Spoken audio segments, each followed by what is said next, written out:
नमस्कार दोस्तों, मेरा नाम है डॉक्टर तरुण और आप सबका बहुत बहुत स्वागत है आज की इस वीडियो में। आज की वीडियो में टॉपिक मैं डिस्कस करने वाला हूँ। अगर आप चाहते हैं कि आपको छींकें आएँ तो आप ये वीडियो लगातार में देखिए। आप जितनी चाहेंगे उतनी छींकें आपको आनी स्टार्ट हो जाएंगी। यहाँ पे मैं कुछ ऐसा होम रेमेडीज़ बताऊँगा जो कि मैंने खुद एक्सपीरियंस की हैं और काफ़ी अच्छी हैं। काफ़ी लोगों को लगता है कि छींक आना एक बीमारी है और उसकी वो तुरंत से मेडिसिन खा लेते हैं।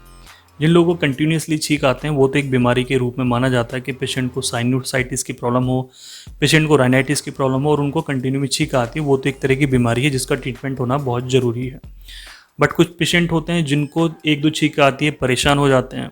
क्या करते हैं वो सिट्राजिन खा ली, एविल खा ली, एलेग्रा खा ली, लिवोसिट्राजिन खा ली, एक दो छींके में ही वो जो अपनी कंडीशन है उसको वो सप्रेस कर लेते हैं, उसको वो दबा लेते हैं। उसके बाद उनके सर में दर्द होना, नाक में दर्द होना, बलगम बनना और फेफड़ों में बलगम जम जाना, खांसी होना, इस तरह की समस्याएं होनी शुरू हो जाती हैं।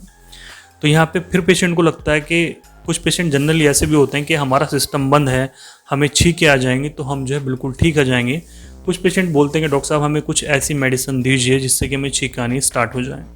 तो खाने की हम बात करते हैं तो खाने में तो कोई ऐसी स्पेसिफिक मेडिसिन नहीं है जिसको खाने से छींकें आनी स्टार्ट हो जाए और पेशेंट का सर हल्का हो जाए, थोड़ा नज़ला बह जाए, थोड़ी उसकी प्रॉब्लम कम हो जाए। क्योंकि छींक आना एक तरह का हम मान सकते हैं कि हमारी बॉडी के जो टॉक्सिन्स हैं उससे वो बाहर निकल रहे हैं। ठीक है, तो आपको इसमें क्या करना है, आपको एक पोटली बनानी है। पोटली, ये एक्सपीरियंस मैंने किया है, जब मेरी स्मेल गई थी उसमें मैंने उस पोटली को इतनी तेज़ स्मेल किया कि मुझे कंटिन्यूसली छींकें आई, जिसके बाद मैंने उसको स्मेल करना बंद कर दिया। फिर नेक्स्ट डे मैंने उसको इनहेल किया तो नेक्स्ट डे भी मेरे साथ ऐसे हुआ। तब मैं समझा कि इसको इनहेल करने से छींकें आती हैं। तो दोस्तों आपने एक पोटली बनानी है। उस पोटली में, पोटली मीन्स कि आप जो है रुमाल ले लीजिए, अपना जो हैंकी होता है उसको आप ले लीजिए। उसमें 2-3 चम्मच आप अजवाइन डालिए। सिंपली भूना वूना कुछ नहीं है उसको, आप डायरेक्टली उसमें आप अजवाइन डालिए।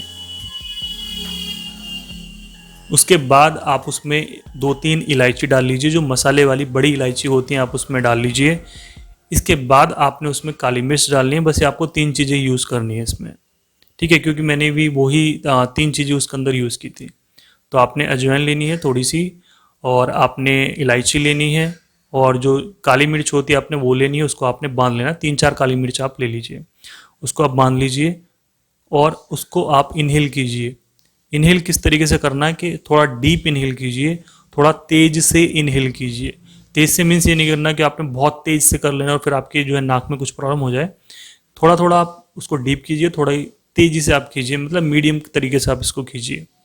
तो आप जैसे ही 1-2 बार उसको खींचेंगे तो हल्की सी आपको सेंसेशन होगी नाक के अंदर, थोड़ी जलन सी भी फील होगी, बट आपको तुरंत से छींकें आनी शुरू हो जाएंगी। विद इन 10 सेकेंड में आपको जो छींकें आनी स्टार्ट हो जाएंगी। तो आपका जो सर दर्द है, जो नाक के अंदर आपकी कुछ रुका हुआ है या फिर स्मेल नहीं आ रही है, तो ये सारी चीज़ें जो हैं उससे ठीक हो जाएंगी।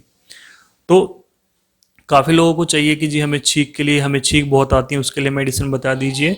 लेकिन ये जो वीडियो था ये था कि छींक लाने के लिए कौन सी दवाई है, तो ये मैंने आपको इस वीडियो में बता दिया है।